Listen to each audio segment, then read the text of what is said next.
Hey guys, welcome to the grind. My name is Ark, and I want to go over a few builds today for the Gauntlet that I've tested out a little bit along the early game aspects to give you the best chance of surviving in the Gauntlet. So I have two builds for you today. First, I want to talk about the Lightning Strike Raider, and then I want to talk about a Toxic Rain Champion.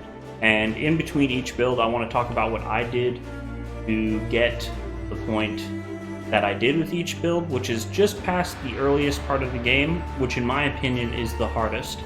Now, there are a few bosses later in the campaign that are going to prove a challenge, but as long as you play smart, keep your resistance up, and follow these guides the right way, you should have a much easier time than most builds. So let's go into those right now. The first one I want to go into is the Lightning Strike Raider. This is a great build with high survivability. It has crazy block, or crazy dodge, attack dodge, and spell dodge. And you also do have a nice 20% block on top of it, so you are using a shield, which is nice. It's not a very big layer of defense, but every layer of defense in a Gauntlet or hardcore solo self-found environment is great for survivability.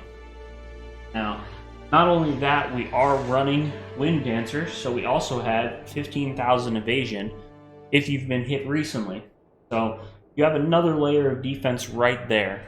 Now, in my personal opinion, my favorite part of this build is the fact that you're attacking almost 8 times per second, and because of the life on hit, that's coming out to almost 1600 life per second on hit.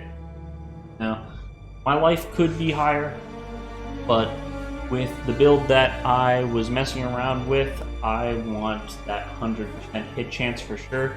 Even though the projectiles will pretty much always hit, it guarantees that all of them hit if this has a 100% chance, so I vouched for that instead. Now, this gear is not too crazy, and we will get into this soon, but let's go over the tree first.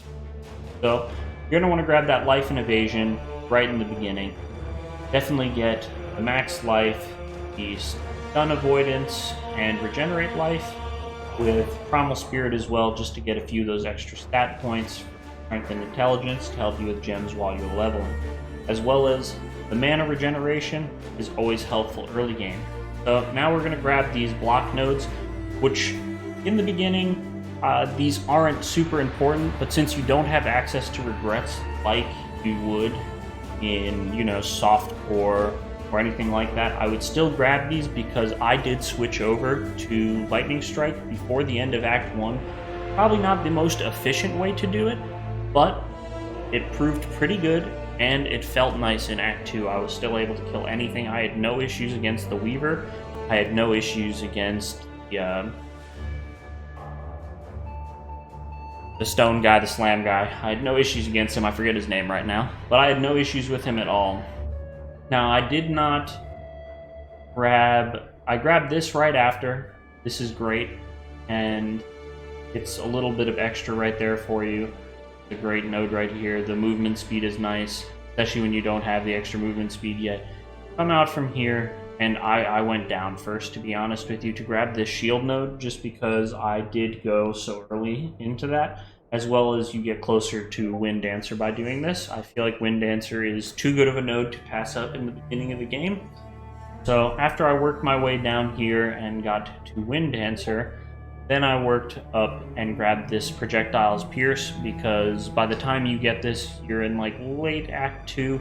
You don't want Pierce in your thing anymore, and even if you don't get all the way through here, just getting to this part right here, where Projectiles pierce an additional target, is a world of difference on Lightning Strike. Then I worked my way up to these claw nodes, grabbed this life right here, and then I continued back this way to get the big life node, as well as part of the warrior with the flat life, just for that extra tankiness and all those extra points for strength, and you get melee strike range here. There's just a lot of good nodes along the way that are really good. So the tree is fairly basic, 6k life, high attack dodge and spell dodge, and my resistances are pretty good. I did balance the resists, and I will show you in the items why I didn't put it in here yet, but I did check just in case I do find a Wise Oak. Then I would use a Wise Oak. You get a lot more damage from Wise Oak. The overall effect of this and the damage, the reduced damage taken, is great. So this right here is a great choice for that, but if you don't, I chose to get a Basalt Flask just to give myself that extra physical damage reduction. But before we get to the items, I want to go into skills. So right now, I want to have my power charges that helps me get my crit as high as it is without the big investment into it. So I'm going to use Static Strike with Rage, Power Charge on crit, and that is a great thing to have. You could stick that into your weapon or your shield, and it's a great slot for that to have that, and it provides such a bonus to attack speed. Power charges. Now, I got lucky enough in Act 2, I believe. Maybe, yeah, in Act 2. Maybe even Act 1 with the character I was playing in a practice gauntlet to get my Val Lightning Strike on the first Val side area I ran into. Probably won't be this lucky in the gauntlet, but if you are, and if I am, then that's a great find. Val Lightning Strike is amazing for bossing in the early game. You can hit it and run away. Now, I know this looks a little weird with the Trinity in there, but I am running Anger to proc Trinity, and this is a great way to get more damage pen, as well as more elemental damage. So this is a great thing to have. I will be running this, and I recommend anyone who plans on playing a build like this to run this as well. Then Inspiration to lower that mana cost and give them more elemental damage per inspiration charge, as well as the crit strike chance, is great. Amazing. I did opt for multi-strike over Ancestral Call support. Now, Ancestral Call support in the beginning is a necessity, but eventually when you can get this in Act 4, I recommend switching over to this immediately. And I didn't put any special gems. I could stick, multi-strike Divergent and, get the extra attack speed, but I want to show you guys a realistic version of this build, so I didn't do any of that. Now, elemental damage with attacks, can't pass that up, and then Nightblade for that extra 1% critical strike chance while elusive, and all that extra crit multi, as well as elusive gives you a great buff as well, just because of the extra dodge and everything else you get from elusive. It's just too good to pass up. The movement speed is great as well, and once you have ascended and you have phasing, then this becomes ridiculous. Now, whether or not you want to go phasing first, this is where it depends on your gameplay style. Personally, when I ran this, I did grab the Onslaught first, but I don't think I would recommend that first. I think I would grab the phasing first, because once you get acrobatics and phase acrobatics, I think having that 45% dodge and then phasing, you'll never be blocked in if you decide to try ultimatums. That is where I died the most in my practice attempts, and so I would be very careful with ultimatums early on. You can do them in mid to late Act 2 and early Act 3 fairly easily, but once I was in Act 4 again, I did not really touch them again. So just keep that in mind also in the beginning of Act 1 when I'm talking about leveling in Act 1, since that will be the hardest part for most people. There are a few things that I did do that made it easy to do this as well. And if you do decide to go phasing, you run into the issue is, do you want to be immune to elemental ailments while phasing and have less chance to be hit, which is amazing. That's a great tank thing, or be faster and have more attack speed. Now, both of these provide survivability, especially if you're using Lightning Strike with claws, because of that life gain on hit. So you have to weigh your options and look at the things that are more dangerous to your playstyle before you really pick those. I personally would probably pick the Onslaught next, and then go with the immune to ailments and finish it up, the Avatar of the Chase. So let's move on to the skills at the end. So, like I said earlier, I am running Anger. I did throw Herald Device in there for the extra clear, so it is good to have it. Assassin's Mark, you can't pass that up, and then Vision for that extra crit strike chance, just to get my crit even higher. And I think I could take this down. Let's see how far I can take Precision down before I lose. So You could run it at level 9 just to give yourself more mana if you wanted to. I'm going to keep it at 15 because I don't really need more than 9% unreserved mana, but just in case I decide to change the links between there, I do want to have room to move stuff around as well. So I'll probably keep it right around 15.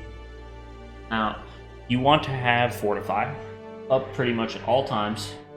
So Vigilant Strike with Fortify, just to give you the extra Fortify effect. That is the biggest part of this right here. It's more duration as well. So you get more duration on top of the Vigilant Strike that you already get. So this is something that you definitely want to do. And then Blood Rage for a little bit more Life Leech and a little bit more of, then you get the Frenzy Charges on kill as well, which will be good for mapping. I don't think I put that into my configuration. If we do, we get 8.2 attacks per second and 1,000 damage. So I'm not going to include that against bossing, but against mapping you can see really what you have. This will be a pretty solid build for survivability, and you get even more life with the more attack speed you get. The more life you're getting per second, the less chance you have of being one-shot. And when you do take those hits from your evasion, getting hit every so often with the evasion stacking up to its entropy limit, then this will be a great way to make sure that your life is full again before you get hit again. Then Flame Dash with Second Wind or Dash with Second Wind. I put both of them in there. You don't need both of them, but it's good to have. So those are another ones. And then Immortal Call, cast when damage taken, increased duration, and Ancestral Protector. Ancestral Protector is going to help a lot. The 20% more attack speed when it's active is going to give you a big boost. And then I just have Stone Ring with Assassin's Mark. I did put that in there. You might not be able to get that, but you do have Assassin's Mark for bossing anyway. Wherever you can put this, the Assassin's Mark on the ring will be amazing if you can get that for clearing and everything else, but you don't need it. Now that we went through the skills, let's move over to items. Now, for the claw, you're going to want to use essence crafting for the claws. I believe it's the Essence of Wrath to get the lightning damage. This claw is pretty good, and you can get better damage with it, though. This damage on this claw is actually... It definitely would be close to an endgame claw. To get the attack speed like that would be nice. You'll probably have a little bit less, so, you know, even if you have 7 attacks per second, you're still getting around 1,500 life from that alone, get alone life regen, and the leech that you get from Blood Rage and everything else. So I would say this weapon is pretty feasible to get. I wouldn't worry too hard about that. Now, for the shield, get whatever you can. For this, obviously the $1 max resist would be amazing. I'm not thinking that I will get that right away. This is something that you would get later in the game. But everything else, super easy to get, even if you take away that 1 max resist and have 75 to your resist. Yes, you're taking 4% more damage, but you shouldn't be getting hit a lot anyway. Now, the helmet, I've taken everything off of gear that may be a little bit hard to get. Any enchants from lab or anything like that, you will want to push to get those things, but I don't want that to make that look like this build is unattainable. So here we got some extra strength, some intelligence, some life, lightning resist, and then 8% of physical damage from hits taken as fire damage, which is extremely important to get something like this on your helm. This is a great thing to have because physical damage is going to be the thing that kills you the most. Converting that into another element is going to help you greatly. Here you can see for the chest, we are running a 6-link. It will take you time to get a 6-link, but just remember you can get that 10% chance to dodge spell hits, and you do want to get that as early as you possibly can. Life on all your gear, and then just resistance. Everything else that I've thrown on these is just the random stuff that you will see on gear anyway. So, for gloves, the damage is negligible. You're mainly looking for life and resist. And it is nice that these are armor gloves, because I would prefer probably to get evasion over this for armor gloves, because you do have a good amount of physical reduction anyway, but a little bit of armor does help for those small hits that come in, especially if you decide to do ultimatums, or you have something where you get hit by a bunch of small attacks really quick. Ultimatums with the projectile guys, those guys shoot out so many projectiles that all those little hits, having that little bit of extra reduction, will help, even if it's just a small amount. Now, for boots, I did put on two-tone boots. You should be able to find these fairly easily and craft up something similar to this fairly easily as well. And it's should be pretty feasible. This is nothing crazy. Now, if you can find this, the extra life regen, it's just another layer of defense. It's not the best in slot that you could have, but this is nice to have. The all resist is good. I just put this on here just to have something here. I will probably try to get a little bit of chaos res on here as well. So that's just something to think about, because you do have room for chaos res on this as well. Now just this is where the Shaper ring comes in. If you can get a Shaper 2-stone ring, to try to roll it till you get Assassin's Mark on there. And the extra crafts are just, you get to this point in the game to where you can do this, this is what you'd want to do, or get yourself some more chaos resist on here, fire resist, life, and the minus mana cost is not a necessity, because I did change the build up a little bit from my first one, where I have a little bit more unreserved mana. And yeah, Vermilion rings are probably going to be your best friend in this, because you do want as much life as possible, and you do only grab 160% in the tree. So this is one that I would definitely recommend. The elemental damage with attacks is big, but your damage is pretty good already, but just keep this in mind. And you can't beat a Stygian Vice. This is a pretty good Stygian Vice. Try to get Chaos Res on this. Important. The Jewel, lightning damage with claw attacks will be great. Resist, attack speed, chaos res, life, all of those good things. Just get what you can on your gear to make you harder to kill. In the Gauntlet, the most important thing is not dying. So then we go to the flasks. An instant life flask is going to be important.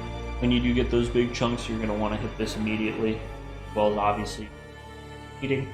A diamond flask with remove poison, just in case. If you don't have your Pantheon done yet, which you won't in the beginning, this is going to be something big. I would recommend in the Pantheon to get it to where you are unaffected by poison. That's going to be big. Then Consecrated Ground, this gives us a big chunk of damage, as well as 40% increased damage, and then immune versus more duration. Chemist is great as well. I threw Chemist on a Basalt Flask for 4 damage reduction. That's big, and this will, I believe this will stack with Fortify as well, so definitely something you want. And then a Jade Flask, just to give yourself that more evasion. This is not the best Jade Flask that you could have. I would not want it with Adrenaline per se, just because we are not using a Quicksilver Flask in this. In the Gauntlet, you don't need to be faster than ever, but with a Raider, you're already going to be fast anyway. I would probably change this out to get more increased effect of the actual flask and get myself more evasion. And then I do have a few jewels. You're going to try to get a jewel with Corrupted Blood cannot be afflicted on you. Just work on that. This is so, I just literally threw a random jewel up here to show you that you don't need something that is going to necessarily be amazing for you. If you can get Corrupted Blood on something and it even has one mod good for you, just throw it on there temporarily for leveling. Just get it in there and keep it moving, because that Corrupted Blood cannot be afflicted on you is going to be too important. Then another jewel, attack speed, crit strike, critical strike multiplier with lightning seals and lightning res. Try to get your res as balanced as you possibly can and get it where you can as well. And then the last one, just super random jewels that I threw in here. Attack speed while holding a shield, and the max life is great and projectile damage. This is probably the best jewel I stuck in there, but I wanted to give you guys something really reasonable to shoot for, so that you guys could see that this damage and this life is totally feasible within this, even for a player that is not someone like Zizarin or Rise or Noogie or someone like that, even the average player can jump into this and achieve something that can get the content that you want to get done. Alright guys, so we went over the build now. I want to go over a little bit of the playstyles that I did with the characters and the leveling, and just kind of talk about a little bit of the theory behind what I did. Start out the game, you have Burning Arrow on a Ranger. You want to get rid of that immediately and grab Caustic Arrow. So Caustic Arrow is going to be great. Let's jump into the game actually, so I can show you what I'm talking about. I've been doing different tests and just seeing what works out the best. So I have Puncture, Onslaught, and Chance to Bleed on one setup, and then I have Caustic Arrow, Pierce, and Void Manipulation on the other. Caustic Arrow is great. That's what I use to level this character up so far. I just did Brutus, which is probably the hardest fight in the game for the Gauntlet right now, at least in my opinion. Even Innocence, which is a pain, as long as you play extremely careful with Innocence, have a portal up, everything like that, you will not die. He won't one-shot you, at least. He will, if you stay in there too long, he will kill you, because a lot of those small hits will tick up over time, but he won't kill you from that. Brutus will one-shot you. Brutus will do that floor AoE that gets bigger in the cone, and if you're on the wrong side of that, that thing gets huge with the increased AoE, and it will one-shot you, especially as a Ranger. You need to stay away from that, continually kiting him. I even played this character with a few different ways. I've tried Burning Arrow, Galvantic Arrow, Caustic Arrow. I've tried Ice Shot and Frostblades, and out of all of those, Caustic Arrow felt the best because it's a good solid AoE, and you just need to shoot near them. Wherever the explosion is, you just need to shoot near them and you can just keep it moving. It's the safest in my personal opinion, so anybody that hasn't done a Gauntlet before, I recommend using Caustic Arrow in the beginning. And as you can see, all of my gear is literally just white trash, and this is what I'm doing it with. I don't even have the resist yet on this character or anything, and I did not use any of the stuff that I have in my stash from other characters, so I haven't pulled any of this out or anything like that, because I do have a character in this practice Gauntlet that is level 45, but I wanted to make sure that I did this purely naked on what I found on the ground and everything. I didn't even buy gems using any of these things or anything, so this is where I'm at with this right now. I'm trying to practice to get to that point. Caustic Arrow is the way to go with this. Now, I do have one more build for you guys, so let's jump into that here in a moment. Thank you guys for watching this video. Please drop a like and subscribe, and I will have more content coming to you guys soon. I know this is the end of the league and no one's playing, but I have some great ideas for next league, and I would love to show them to you, so please hit those buttons for me. Please show me that you guys want more content, and I can't wait to see you on the next video. Goodbye.